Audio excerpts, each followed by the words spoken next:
La première journée du championnat, la suite avec Patrice Canaillé, attentif pour voir le début de rencontre de Montpellier, des Montpelliérains très en jambes dans ce début de rencontre avec un début de match vraiment entièrement à l'avantage des joueurs de Patrice Canaillé. François-Xavier. La recette, une bonne défense, une équipe de Chartres un petit peu indécise, timide et la possibilité pour les Montpelliérains de déployer ce jeu rapide.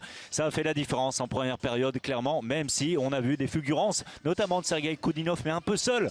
Seul, pas tout à fait, puisque Kim Zone Hansen a su répondre, le portier danois, mais ce n'était pas suffisant. Une première période, on peut le dire, Xavier, assez largement dominée par les Montpelliérains. Oui, avec Benjamin Bataille là, qui termine parfaitement en ayant pris l'intervalle externe, le collectif Montpelliérain qui a vraiment fait la différence malgré toujours les sursauts de cet homme, Sergei Koudinov, qui a maintenu finalement son équipe à flot dans cette première période, mais il y a rapidement 6 buts d'écart entre les deux équipes, et ces 6 buts d'écart, eh bien, les Chartrains vont les porter tout au long de cette rencontre. Ils vont être en retard du début à la fin de la rencontre. Les joueurs de Tony Girona et les contre-attaques de Montpellier se multiplient avec Valentin Porte, le capitaine, qui termine parfaitement, et puis du spectacle aussi dans cette fin de première période à l'avantage donc des Montpelliérains qui mènent à la pause sur le score de 16-10. Tony Girona qui essaye de trouver les mots pour juguler les mots, c'est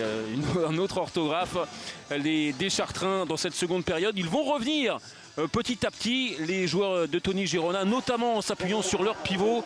Le collectif Chartrain qui pense peut-être pouvoir revenir dans cette rencontre, mais les Montpelliérains, François-Xavier, vont appuyer de nouveau sur l'accélérateur et s'envoler cette fois sans être rattrapés. Les Chartrains capables de montrer de bien plus belles choses en attaque, mais encore avec des lacunes défensives coupables.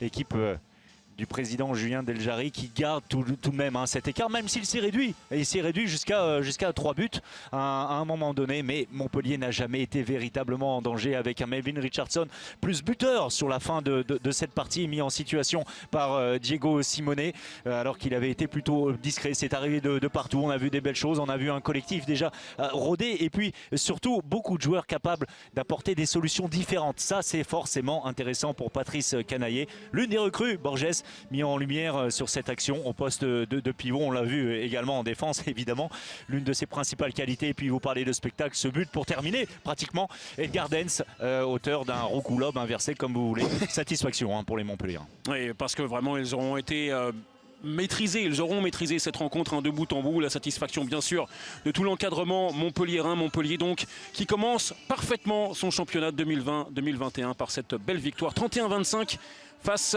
à Chartres.